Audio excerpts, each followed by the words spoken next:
Judgment in the appeal, JSC Bank and Appellant. Lord Clerk will give the judgment to the court. Mr Ablyazov is a colourful figure. Between 2005 and 2009, he was chairman and majority shareholder of a Kazakhstan bank, which is now the appellant in this appeal. The bank was nationalised, and Mr Ablyazov fled to England. The bank claimed that he had presided over the misappropriation of 10 billion United States dollars of the bank's monies for his own personal benefit, and commenced 11 sets of proceedings against him in England. It successfully obtained judgments against him in an aggregate sum of $4.4 billion. The court made a freezing order against him. In 2009 and 2010, Mr Ablyazov had entered into 4 loan agreements. He exercised his right to draw down fully under those agreements and directed various payments be made with the monies borrowed.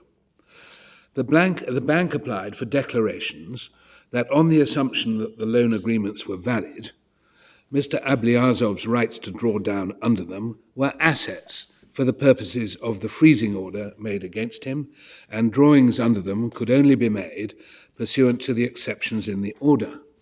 Mr Justice Christopher Clark dismissed the application, and the Court of Appeal dismissed the bank's appeal. The bank appealed to this court.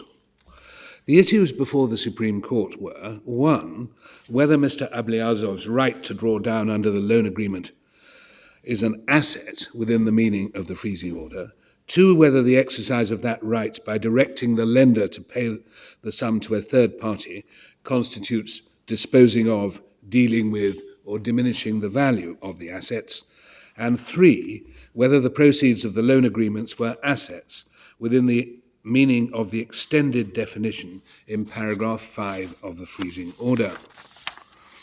Because, on the ground that Mr Ablyazov had the power, quote, directly or indirectly to dispose of or deal with the proceeds as if they were his own, unquote.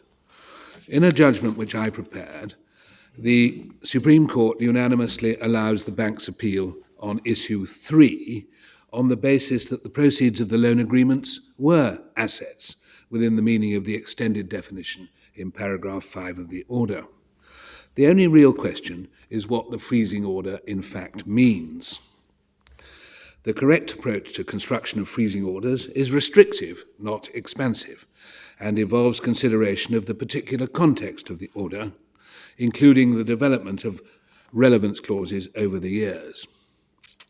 Paragraph 5 of the order in this case is very similar to paragraph 6 of the order in a dispute between this very bank and a Mr. Solodchenko decided in 2010. Both orders differ from the pre-2002 form of freezing order in that they include an extended description of assets in the last 2 sentences and the words whether the respondent is or respondents are interested in them legally, beneficially, or otherwise. The courts have approached the language of forms of order cautiously, but the scope of freezing orders has been gradually extended. In Federal Bank of the Middle East against Hadkinson in 2000, the Court of Appeal recognised that it might, in exceptional circumstances, be possible to frame an order so that it froze trust assets. The standard form of wording does not prevent a party from borrowing money and spending it. Although in ordinary legal parlance, the choses in action representing the rights under the loan agreements would be regarded as assets, context is of particular importance. So far as the standard form is concerned, the authorities do not support the proposition that Mr Ablyazov's right to draw down under the loan agreements is an asset within the meaning of the standard form of freezing orders as originally drafted. It is inappropriate to reverse those decisions. The right is not an asset within the meaning of the freezing order, and the respondent did not dispose of, deal with, or diminish the value of the assets, if the freezing order is construed without reference to the extended definition in the second sentence of paragraph 5. The bank's appeal on issues 1 and 2 is accordingly dismissed. But the wording of the order is different in the more recent forms, as used in this case and in Solodchenko. The proceeds of the loan agreements are assets within the meaning of the extended definition in paragraph 5 of the freezing order in this case. Mr Ablyazov's instruction to the lender to pay the lender's money to a third party was dealing with the lender's assets as if they were his own.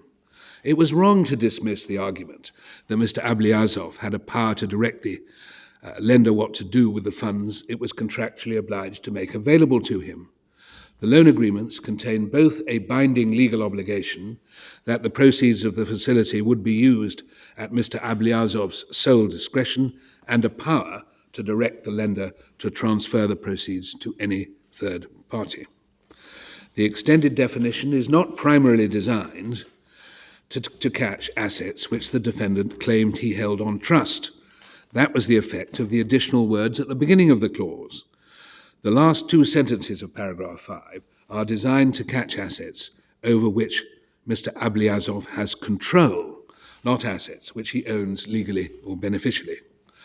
Mr Ablyazov had the power to and did deal with the assets as if they were his own under clause 1.12 of each loan agreement.